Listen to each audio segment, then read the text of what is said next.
Marc, chapitre 9.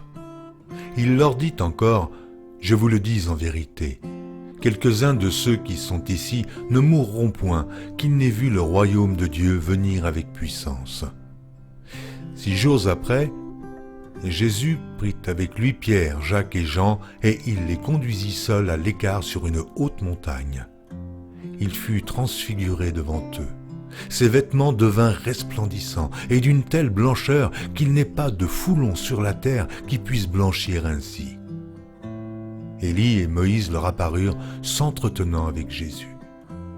Pierre, prenant la parole, dit à Jésus, « Rabbi, il est bon que nous soyons ici. Dressons 3 tentes, une pour toi, une pour Moïse et une pour Élie, car ils ne savaient que dire, l'effroi les ayant saisis. » Une nuée vint les couvrir, et de la nuée sortit une voix. « Celui-ci est mon fils bien-aimé. Écoutez-le. » Aussitôt les disciples regardèrent tout autour, et ils ne virent que Jésus, seul, avec eux. Comme ils descendaient de la montagne, Jésus leur recommanda de ne dire à personne ce qu'ils avaient vu, jusqu'à ce que le Fils de l'homme fût ressuscité des morts. Ils retinrent cette parole, se demandant entre eux ce que c'est que ressusciter des morts. Les disciples lui firent cette question, « Pourquoi les scribes disent-ils qu'il faut qu'Élie vienne premièrement ?» Il leur répondit, « Élie viendra premièrement et rétablira toutes choses. Et pourquoi est-il écrit du Fils de l'homme qu'il doit souffrir beaucoup et être méprisé ?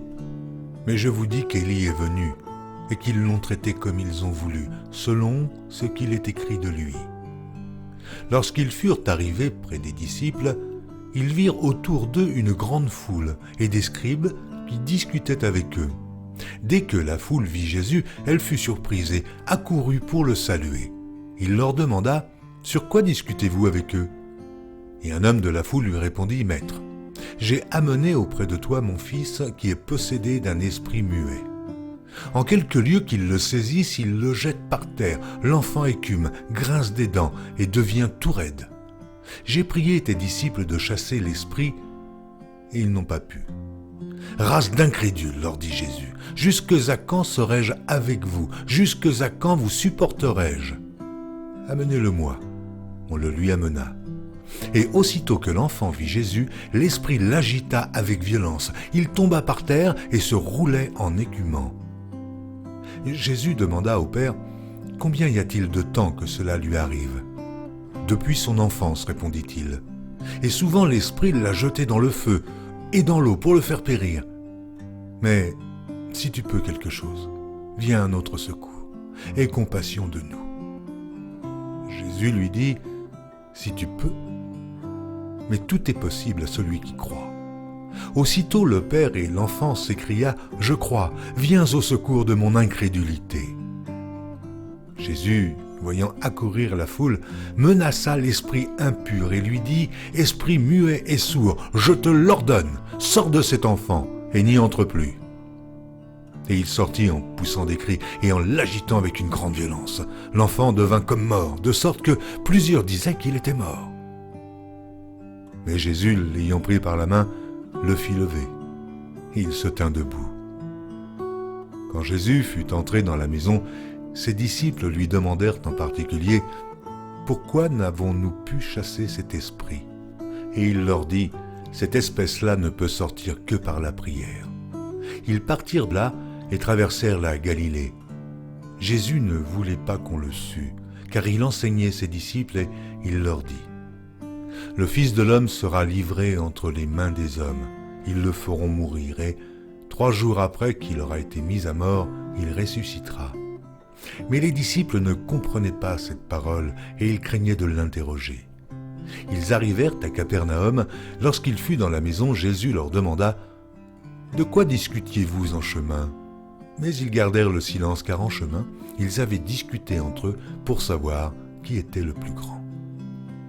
Alors il s'assit, appela les 12 et leur dit « Si quelqu'un veut être le premier, il sera le dernier de tous et le serviteur de tous. » Il prit un petit enfant, le plaça au milieu d'eux, et l'ayant pris dans ses bras, il leur dit « Quiconque reçoit en mon nom un de ces petits enfants me reçoit moi-même, et quiconque me reçoit, reçoit non pas moi, mais celui qui m'a envoyé.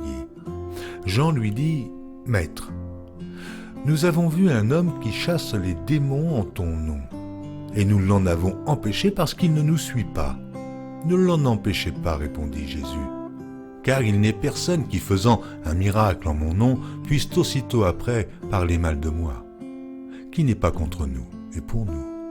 Et quiconque vous donnera à boire un verre d'eau en mon nom parce que vous appartenez à Christ, je vous le dis en vérité, il ne perdra point sa récompense. Mais si quelqu'un scandalisait un de ces petits qui croient, il vaudrait mieux pour lui qu'on lui mît au cou une grosse meule de moulin et qu'on le jetât dans la mer.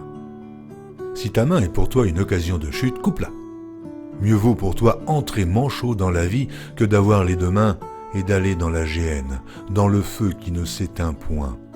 Et si ton pied est pour toi une occasion de chute, coupe-le. Mieux vaut pour toi entrer boiteux dans la vie que d'avoir les deux pieds et d'être jeté dans la géhenne, dans le feu qui ne s'éteint point. Et si ton œil est pour toi une occasion de chute, arrache-le. Mieux vaut pour toi entrer dans le royaume de Dieu n'ayant qu'un œil, que d'avoir deux yeux et d'être jeté dans la géhenne, où leur ver ne meurt point, et où le feu ne s'éteint point. Car tout homme sera salé de feu. Le sel est une bonne chose.